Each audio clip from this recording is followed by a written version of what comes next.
Dear friends, welcome to the third course in the Journalism and Mass Communication program. We move to the conclusion of the course on Introduction to Communication. In the previous lectures in this course, we have discussed the topics included in the communication category, including the basics of communication, mass communication, its theories and impact. Now, we move on to the very topical and sensitive issue of the impact of mass media on society and its role in shaping behavior patterns and interpersonal relationships. To understand the role and impact of mass media on society, we have to consider some basic points. These are: 1. The purpose of the mass media. Number 2, the constituents of mass media. Number 3, the expectations of the audience. Number 4, the needs of the society. And 5, the process of decision making by the society and its members. First, let us briefly consider the purpose of the mass media. At the outset, the purpose of the media would be to convey information with or without a purpose, with the singular condition being that it should be in public interest, in larger public interest. At the same time, when it comes to the power of the printed word, it is considered to be more permanent, it has a lasting impression, longer life, storage value, serves as a reference point even after the passage of time, and has more credibility. Visual images, on the other hand, are mostly forgettable, have a temporary impact, have very little or no reference value, and there are greater possibilities of mischief. Therefore, these are by and large unbelievable. So, generally, with these two attributes of the printed word and the audio and the visual word and images, the general mass media are expected to inform, that is, to communicate news, editorial opinion and views, to entertain, that is, to provide relief, respite, leisure, and to provide information indirectly through means that are more entertaining to the audience, to educate, that is, to provide additional input in any educational exercise, to advertise, because a major activity that helps in dissemination of commercial information, marketing of products and services, and the press provides the largest and the most significant vehicle for this purpose, which keeps the economy going and which is becoming a large constituent of the new economy all over the world. To influence, that means influencing the opinion of the people and the establishment through written material, influencing the market trends through advertisements, and influencing future trends in living, in getting educated, in entertainment, and generally in evolution. The significance of communication for human life cannot be overestimated, since beyond the physical requirements of food and shelter, man needs to communicate with his or her fellow human beings. This urge for communication is a primal one, and in our contemporary civilization, it is now a necessity for survival. That is to say, without communication, no society can exist. In fact, no society would form, much less develop and survive. For the existence as well as the organization of every society, communication is a fundamental and vital process. So, besides the main functions of mass communication, some specific functions of the mass media can also be identified. I will recap them like: number 1, surveillance of the environment. This is the collection and distribution of information within and outside a particular environment or area. The information flow is necessary for unity and coherence if we live in a society of collectivity. The next is correlation between parts of the society. This includes the interpretation of the information which is available, the prescription of conduct, good and bad and so on, and a comment on social values. Third is transmission of social heritage. By communicating information through the mass media, we are also transmitting social and cultural values which aim at sustaining the society. Then, educating the masses.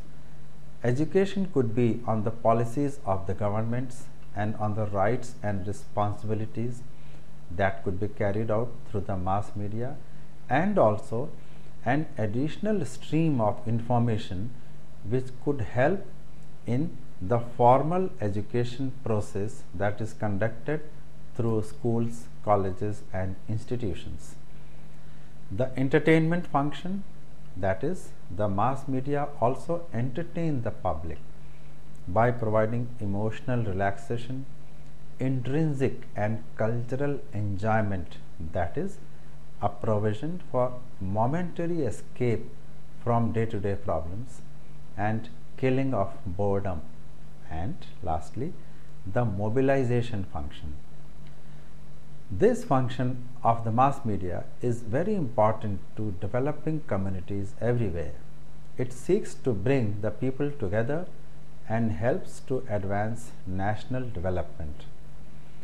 However, the advent of press freedom has given rise to unprecedented abuse of the mass media by certain unscrupulous mass communicators and authoritarian elements in the society in some parts of the world.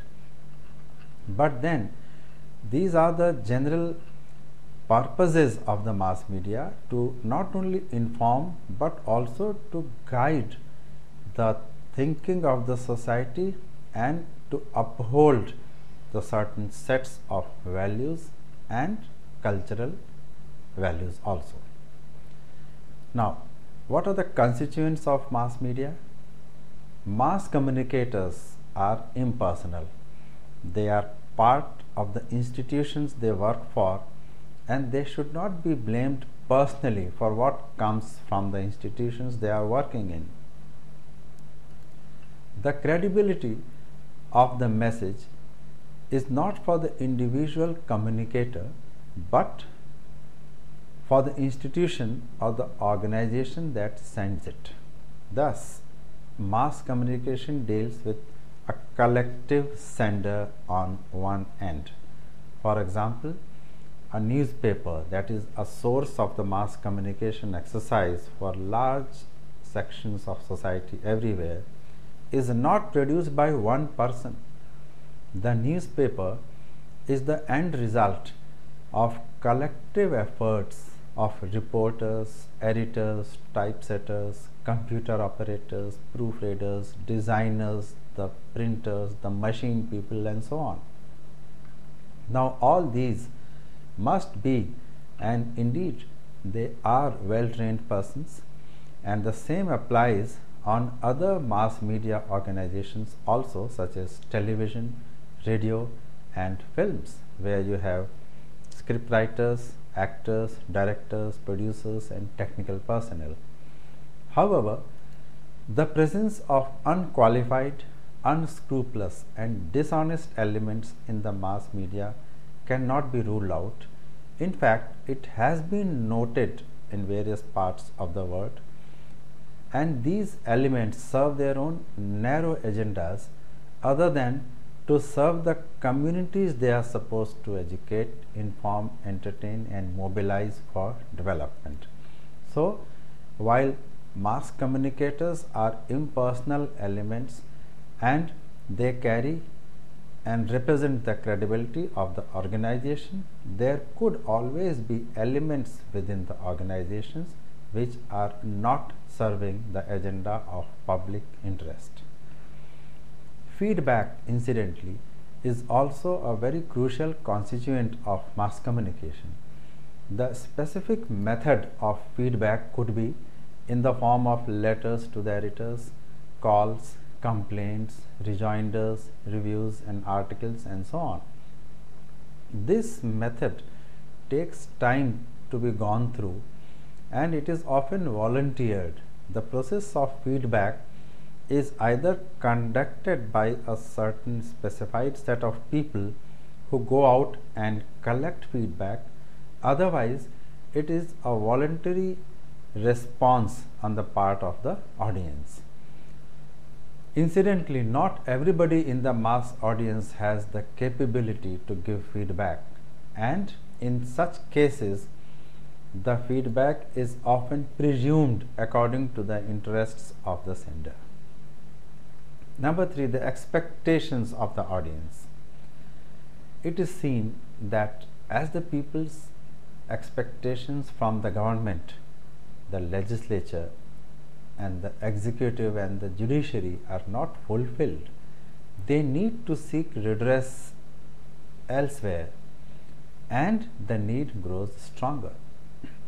While some may take recourse to extra legal means or anti-social means or violence or rebellion and so on, underground movements, there are many who turn to the press or the mass media for settling issues, for settling scores and for reaching out to the establishment, for conveying their thoughts, their own stand and possibly hoping to get a response.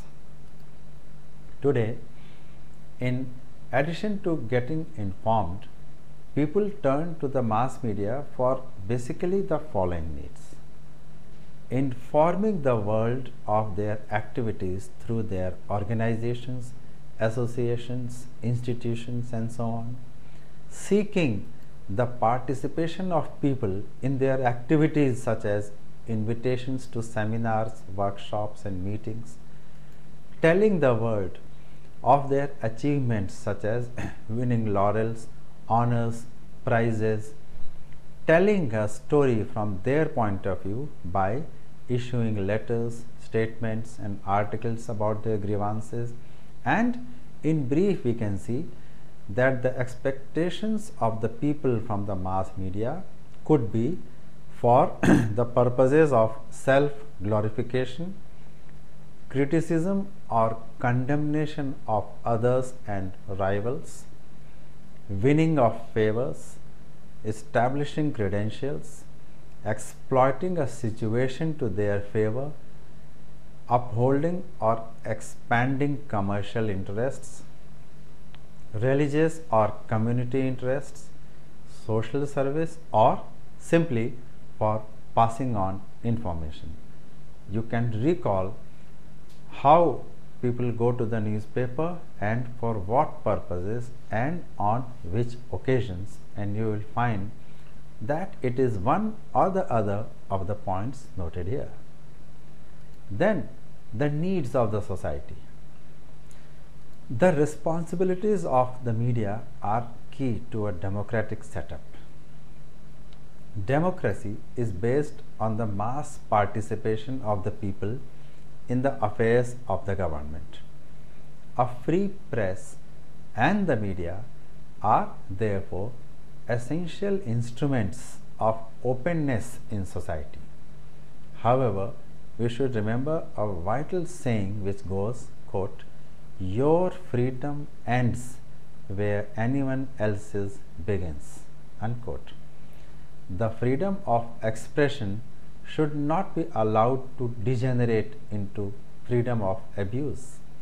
In a wider sense, the freedom given to the media should not be allowed to degenerate into a license to abuse. And on the other hand, there are many negative effects of the media on the society or the sections of it also. It has the potential of inducing baseless ideas through advertisements.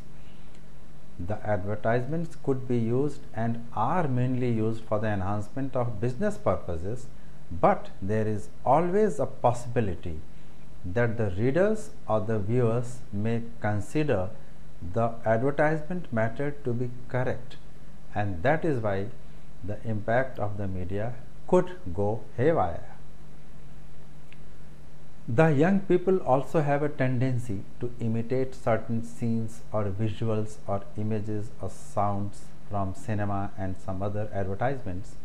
They don't know that such scenes are created or put together with the help of technological advancement, thinking that it can be done in real life also. Some people may try to imitate it and land in danger. Hence, the media has the power of influencing people in both ways, good or bad. We live in a society that depends on information and communication to keep moving in the right direction and do our daily activities like professional work, entertainment, healthcare, education, personal relationships, travel, and anything else that we have to do. What we need to be aware of is that most of our decisions, beliefs, and values are based on what we know for a fact, our assumptions, and our own experience. In our work, for example, we usually know what we have to do based on our experience and our studies and education. But in our daily lives, we rely on the media to get the current news and facts about what is important and what we should be aware of. This knowledge helps us take certain key decisions for our education, for our work, for our family's welfare, and our future. In fact, we have put our trust on the media as an authoritative and credible source to give us news, entertainment, and education. But who owns the media? Which are the companies or people that shape our values, beliefs, and decisions? It is interesting to know that the media is basically dominated by just a few major conglomerates or corporate groups, which could be based in big cities or metro cities or in Western countries. Together, such groups own the major entertainment theme parks, entertainment movie studios, television and radio broadcast networks and programming, video news, and sports entertainment. They also own integrated telecommunications, wireless phones, video games, software, electronic media, music industry, and more. In fact, in the era of joint ventures and collaborations, even in a country like India, the homegrown media, the indigenous media companies are now going in for collaboration with the same Western groups which are conglomerates in the true sense. So therefore, the ownership of the media, which so much affect our lives and our thoughts, is actually concentrated in the hands of some, or say a few, corporate houses. In fact, years ago, there was more diversity in companies, and there used to be many companies owned by different people and different organizations. But over the years, they have merged, so now there are just a few of them, and they have the power to shape the opinion and beliefs of not only us but our children and next generation. So, it is important to be aware of what our young people of an impressionable age are exposed to every day.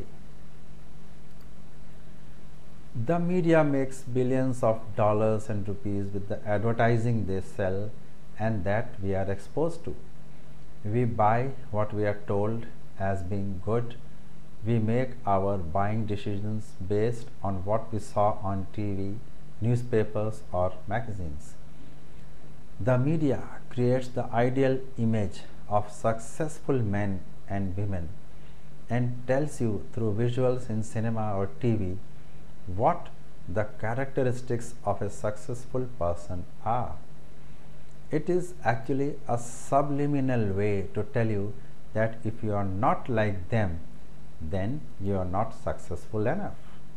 So, here the impact of media in relation to content with violence, health related issues, fashion, lifestyle, consumer habits, and spending patterns, etc., can be far reaching on various sections of the society.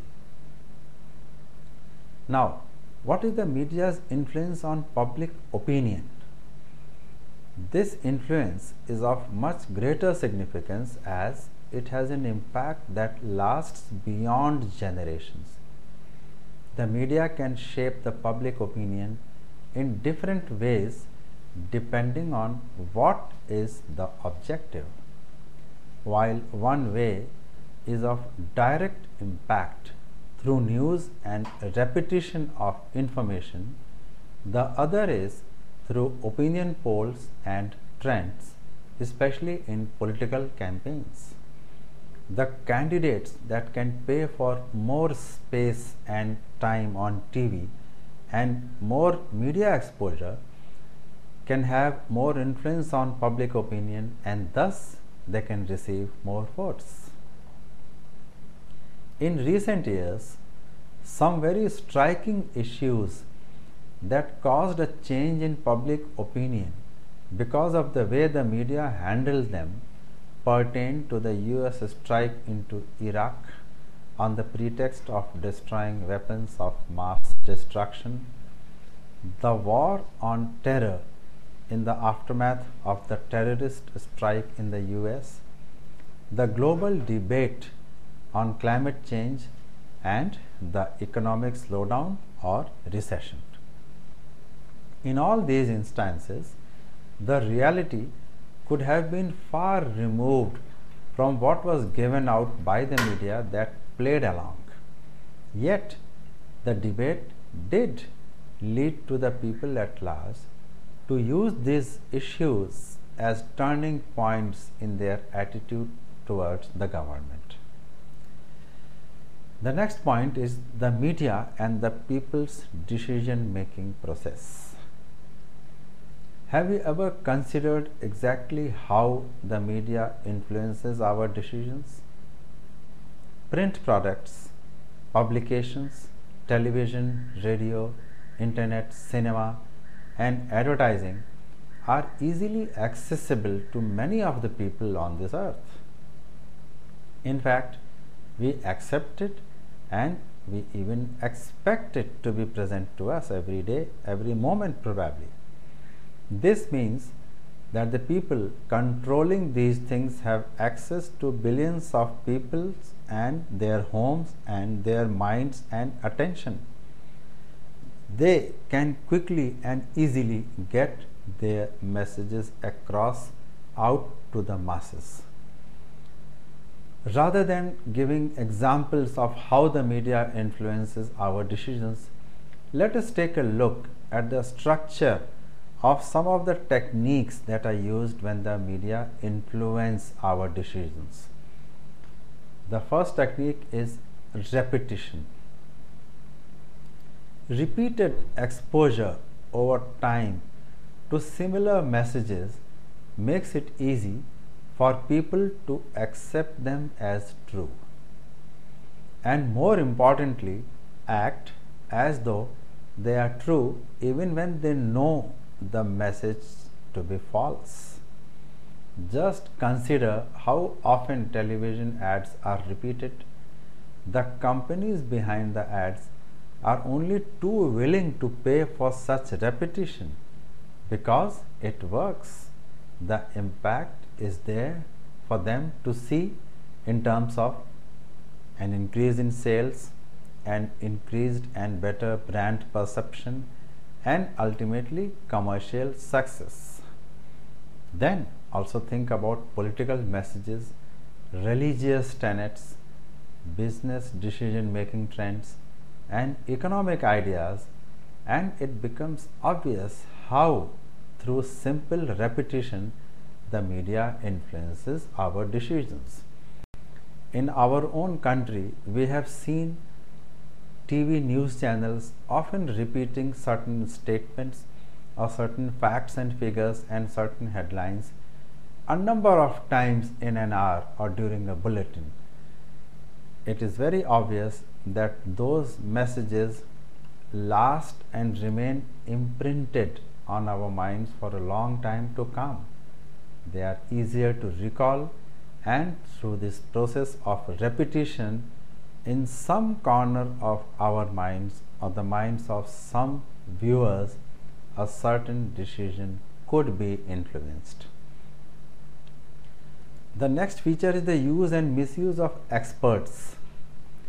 Whenever scientists, researchers, or other experts are quoted in the mass media, the people rarely check the validity of any claims made. It is assumed that if these people are doing such work, then it must be valid information. There are two types of this kind of tactic. The first is to quote, for example, research done by doctors on the latest medical development. It is difficult for the people to disagree because they don't have the background knowledge and the current information available to these experts, and they believe that whatever the experts are saying must be true. The second type of tactic is more subtle. Many companies now use famous people or celebrities to advertise their products. Organizations will publicize the fact that a celebrity agrees with their standpoint or their product because they understand how the general public holds the celebrities in high regard, whether they are celebrities in the field of entertainment, sports, politics, social work, and so on. More importantly, this high regard for celebrities tends to get spread across different contexts. So, for example, if a very famous athlete or pop star or music performer is endorsing some food product, it must be good simply because that person is endorsing it. Another way of using this technique is to suggest that large groups of people are in agreement about an idea. Advertisers and marketers understand that many people only know what action to take based on the actions of those around them. So, enough information is given so these people do exactly what the advertisers want them to do.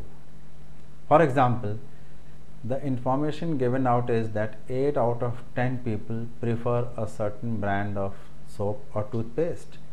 It is very easy for people to fill in the information they need so that they can choose that brand.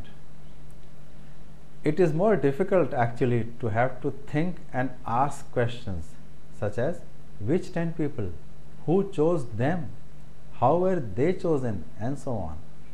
So this is one of the ideas behind much of the media broadcasting today, especially advertising, and the end result is that the advertisers, marketers, and propagandists don't want you to think for yourself. They'll do that also for you. In fact, the media influence our decisions because they would like you to think that they are making your life easy and organizing things so that lots of that decisions become unnecessary for you. This is done in order to make you feel more empowered, in order to make you give that responsibility to the media organizations that they can take those decisions on your behalf. While what they are doing is actually limiting your self awareness, eroding your instinct and intuition. Actually, they decide who should you conform to in terms of living your own life. Another feature is the sense of commitment. It is another useful tactic whereby the media influence your decision by the means of commitment.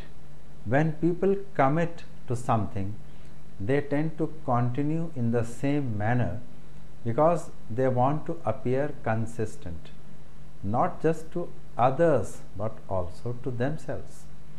If someone can get you to commit to something, especially if it is public and you consider that you committed to it yourself, you tend to build reasons and justifications as to why you should stay committed. You will also be more willing to agree to requests that are in line with your commitment. Why? Because it is easier to continue with a decision already taken rather than to make a new decision. This tactic of commitment is and could be used in various sales pitches, getting buy-in for groups, changing conditions in a deal, adding in unpleasant features, and the give it and take it away scenarios in case of some commercial transactions. The first indicator that this is occurring to you is very often a sense of gut feeling. You feel that, okay, this is happening to you. To be able to deal with it, it is useful to have a working knowledge of these signals for yourself. It is very important that before making a commitment for any commercial transactions based on the media's onslaught, one stops for a moment and asks oneself whether it is the right thing to do and whether one knows enough about that transaction to make a commitment. Another tactic is that of scarcity.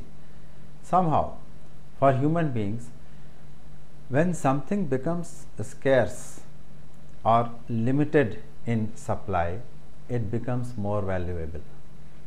The media frequently influence decisions with this particular tactic and use it in a very systematic and diverse way. Some examples are of products having a greater appeal if they are credited with any of the following attributes, such as limited editions, restricted entry, time sensitive ads or announcements, fear of loss of an opportunity, last chance, having to compete if the chance is lost, threat of a loss of freedom, or an impending ban or prohibition on something. These qualities make a product or a service or an opinion much more sought after, and it generates a strong emotional image, thereby invariably affecting your decision making. These are just a few ways in which the media influence our decisions, and sometimes just this knowledge itself is not enough to make a difference. Having an awareness of yourself, of your own future, your own decision making capacity, and how your own system functions is what gives you the satisfaction of knowing that you are making your own decisions, and it is not under the onslaught of the media that the media is taking the decisions on your behalf. So, the end result of the media's influence should ideally be to help people or the media users to form their own opinion and get empowered to take their own decisions. In fact, the media are expected to show the alternative way to the people To understand this in the context of the mass communication exercise, it should mean the following: the audience, that is, the readers, viewers, and listeners, perceive and interpret the information or the content or the message and form an opinion. Then this information should be analyzed and should lead to a feedback or a reaction. If the message is news, then it should lead to immediate reaction, empowerment, and opinion building. And if the message is information of any other kind, such as commercial announcement or advertisement, it should lead to making a choice, such as making a query, placing an order, or purchasing an item. The presentation of all information has to be such that appeals to all. It must not be ignored in any case, and the choice to accept or reject should be that of the audience. Now, all democratic societies are undergoing a rapid transformation to keep pace with technological advancement and rising awareness and expectation.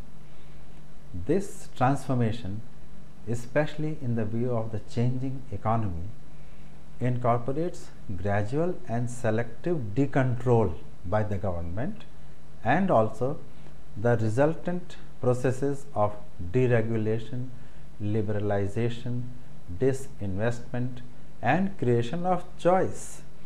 So, the end result should be the emergence of a strong sense of competitiveness in the society and the marketplace. This has to be viewed in the context of the onslaught of information and our reaction to it. On one hand, the opening up of the society and economy are creating a strong sense of competitiveness, and on the other hand, the media, the free mass media, are making every effort that our choices are limited to that particular product or service which is advertised heavily. It must be remembered that the most important advancement in the last few decades has been in the field of data transfer through innovations in the field of telecommunication. The conventional telephone service is of so many versions now, such as basic, wireless, mobile, satellite, and internet telephones, etc. The transmission of voice and video data is also possible now through the cable TV, satellite or dish antenna, mobile internet, movies, and so on. Then there are portable storage devices also, which started with the discs, and now we have CDs, DVDs, and even smaller units which can carry large volumes of information in terms of memory. At the same time, it has to be remembered that technology has to be a tool in the hands of the practitioner. The practitioner should not be a slave to technology tools. It means that a 24/7, that is round the clock TV channel, has to be used for disseminating right information and not for conveying anything because the channel is there. Now consider this: the right ethical approach should be there is content, therefore a channel is required to convey it. The other more business-like approach is there are resources, so let's have a channel and the content can be generated later on. The latter approach happens when technology creates opportunities faster than required by the society in general. We can see this happening around us, especially in the case of television. It is not that so much television is required by us. It is just that since the technology has become easily accessible, its cost is getting reduced, so there are so many channels. Since there are so many channels, the content generation takes the second place. Now, since delivery is not a problem, therefore geographical constraints are meaningless. A radio or television program made in or broadcast from anywhere in the world can be heard or seen in any other part of the world thanks to technology. Since information exchange faces no obstacles, today's customer, because of heightened awareness, demands and expects more in terms of value of money. So, for a mass communication practitioner, this value for money has to be in terms of credibility, right approach, and objectivity, and not commercial results alone. Now, to start learning about how to become an effective communicator is to move step by step, gathering things, putting them together, giving them a shape, preparing them for presentation, and finally presenting it to the people in the right fashion. A good communicator is always ready with an answer. He or she must think a step ahead of the audience, their doubts, apprehensions, questions, attacks, and support. Accordingly, the response, answers, and assurances have to be ready, and they have to be delivered with the right sense of timing. Communication is a two-way cycle that never ends because the purpose that is to be served has no time limit.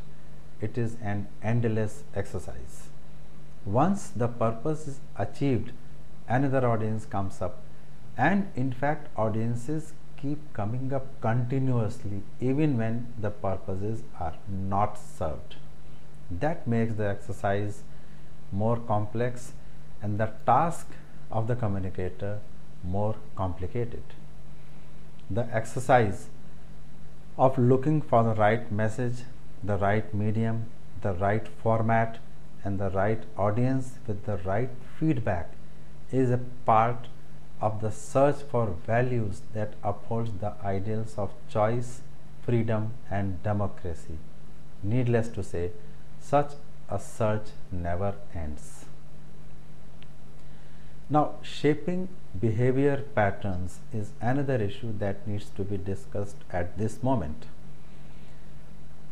We must discuss the issue of the role of media and mass communication in shaping not only behavior patterns of individuals but also interpersonal relationships.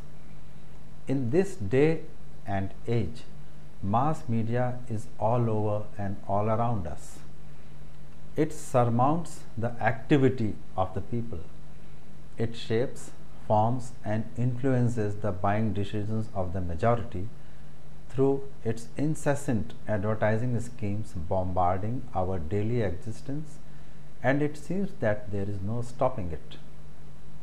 The effect of mass media in the present time is both extraordinary and dreadful. On the positive side, mass media makes the lives of the people easier, at ease, along with development of information and communication technologies. They produce a breakthrough and innovative standard of living for the people to embrace and to live by. Yet, for the young people, especially for the teens and students, the upshot of mass media to their lives is in some manner destructive. The mass media is by some means damaging their innocence of reality and their genuine perception of the outside world. Teens of today are more consumed by the constant media messages than those of a certain higher age. Anywhere they rest their eyes, they will be exposed to countless advertising and marketing messages. Predominantly, the entertainment media largely influences these young people to act and behave in a certain way that will subsequently be accepted by the society and the people around them. Mass media exposes different revolutionary sides of reality and of life. The media boom has actually resulted in opening up channels of information and consequently the emergence of many choices.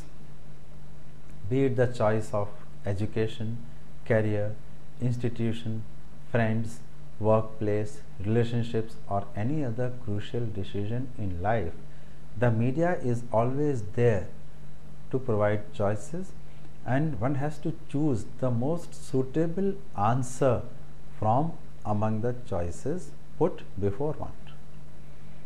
Depending upon the levels of awareness and education of the audience and its members, they can very well believe that whatever the media provides them is the only truth. Such an impact is commonly seen in some classes of society who would go in for media driven or media prompted products and opinions and actually take pride in it. Another visible impact is on language, responses to situations, especially crisis and its handling, and interpersonal relationships. Making new friends, using phrases and gestures to attract friends and other people, especially customers. These are commonplace examples.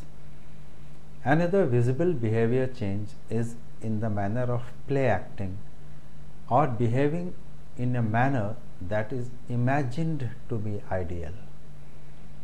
People exposed to certain messages and images that appeal to their latent desires may actually start behaving in a manner that arises from the constant hammering of those images upon them. Thus, a simple person may imagine that he is fit to speak in a strange accent, use unacceptable words or expressions, dress in weird clothes, behave in a strange fashion, just because he feels that his favorite film hero, politician, or any other role model also does so. The impact the media has had on him is only limited to acquiring the exterior of the desired image.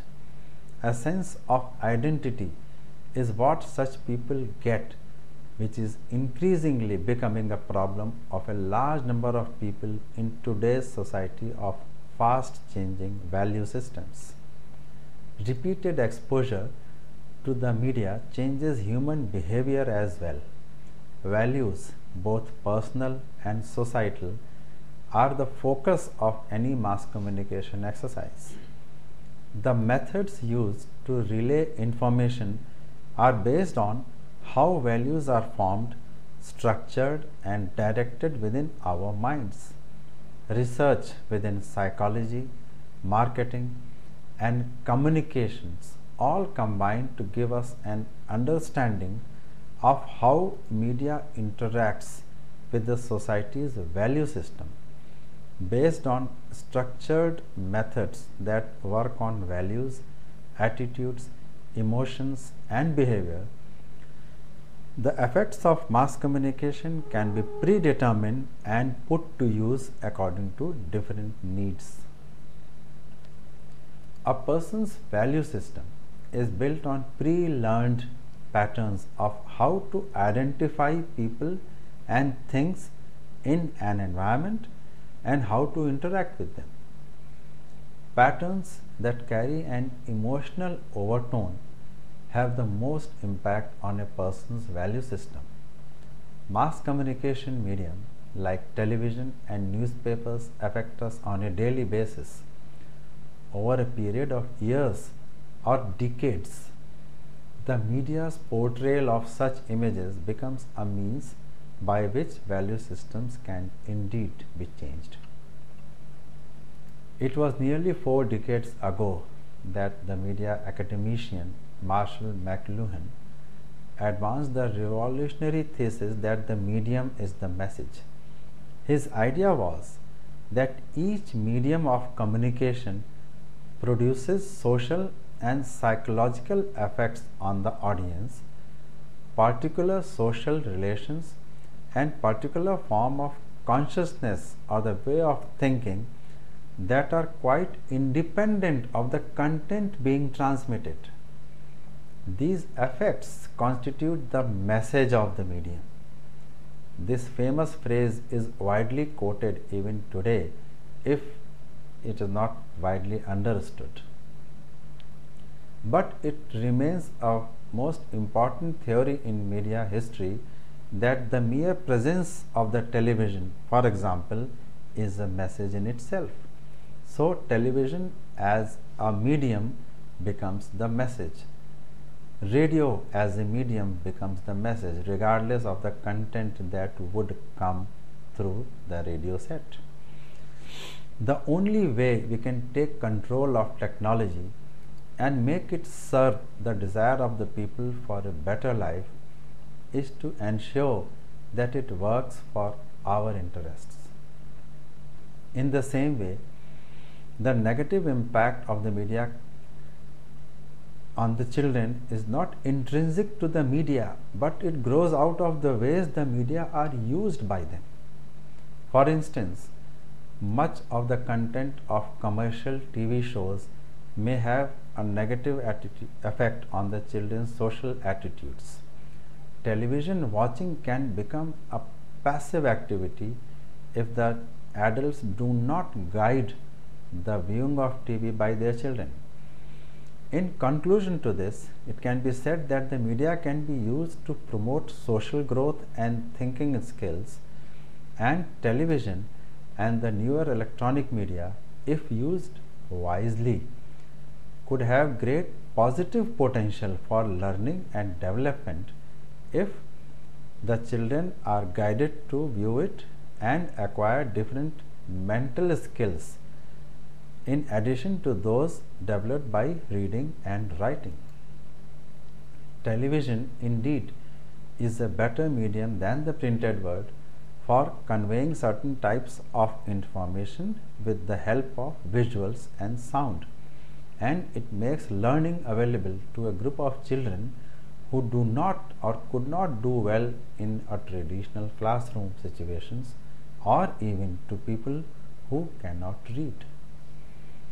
In typical Indian context, examples can be given of countless young people who would like to dress in flashy clothes and perform before a big audience to win fame and money in some talent show on television rather than get educated and make a career. The reasons are simple. It was a section of the media itself that has been telling them that entertainment industry offers bright career opportunities, and if one becomes a singing or dancing star or sensation, fame and money would come to them in such proportions that the need of a regular education and career won't even be felt. This message was brought by the media itself. As a result, one can see hundreds of aspirants thronging to trials or auditions of such shows in even small towns and cities. The message for the young people given by the media through the successful airing of such shows is that the media can make them into stars, the media can make them into role models. Therefore, they have to take the media and utilize its opportunities in a way that the media guides them. Another example is the craze for certain fields of study and career choices, as a result of which people make a beeline for certain educational courses and institutions. Needless to say, it is a sustained hype by the media that motivates such people to go in for some such degrees or institutions or colleges without caring to find out the actual picture or without going in for better alternatives. Then there is the issue of media encouraging violent behavior, which is getting to be a cause of concern. Watching violence is a popular form of entertainment. A crowd of onlookers enjoys a street fight just as the Romans enjoyed the gladiators. Wrestling is a popular spectator sport not only in the US but also in many other countries. People enjoy combat between animals such as cockfights, bullfights, and dogfights. Violence is also frequently depicted in folklore, fairy tales, and other literature. Local news shows provide extensive coverage of violence and crimes in order to increase their ratings and attract more viewers. Technological advancements have dramatically increased the availability of violent entertainment. The introduction of television was critical, particularly in making violent entertainment more available to children. More recently, cable systems, video cassette recorders, and video games have increased this kind of exposure.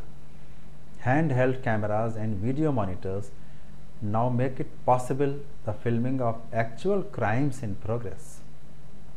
Economic competition for viewers, particularly young viewers, has placed a premium on media depictions of violence.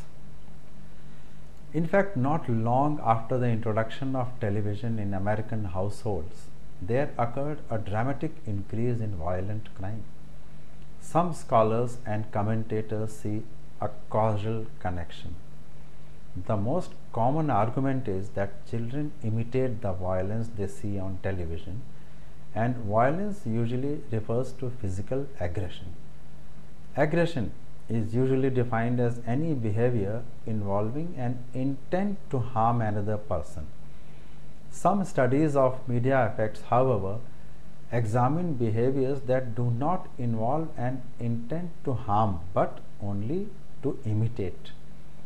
Other studies include measures of non-violent criminal behavior, most of which do not involve an intent to harm. Of course, it depends on what one means by intent, a term most researchers do not define. The relationship between exposure to media violence and aggression has been examined using experiments which show that subjects in laboratory experiments who observe media violence tend to behave more aggressively than subjects in control groups. Studies on children who love violent video games have actually shown increased violent behavior and a clear indifference to pain and suffering of others. It is as if for them the pain, injury, or even death of someone is something that can be undone or reversed in real life also. Psychologists and media analysts have been issuing notes of caution to parents and guardians in this regard, but then again there could be parents and guardians who would buy such games and gadgets for their children in the belief that the possession and playing of such games would make their children smarter and different from the rest. In an age of free media and free society, it is difficult to suggest state or organizational control over people's behavior, choices, and likes and dislikes. A democratic principle marks everything from availability of choices to decision making. As a result, now and in times to come, it will be for the people and media users themselves to decide what they would like to consume and what they would like to discard. State or any other kind of control is always akin to censorship, which is antithetical to freedom of expression. Technology has always provided better use for resources and it is the users who have to make its use for their betterment and the betterment of society. It is no different with the media. With this, we come to an end of the third course in mass communication, that is Introduction to Communication. In this course, we have gone through the basics of communication, followed by the power and science of communication, mass communication theories, and the growing influence of media on society. Although this course has been a theoretical in nature, but with the knowledge gained about communication, I am sure all of you will view the happenings around you, especially the role of the media and its wings such as films, television, and advertising in an entirely new light. There will also be a realization that with communication technology growing by leaps and bounds, mass media are set to play an even greater role in our lives in times to come. Thank you and my best wishes.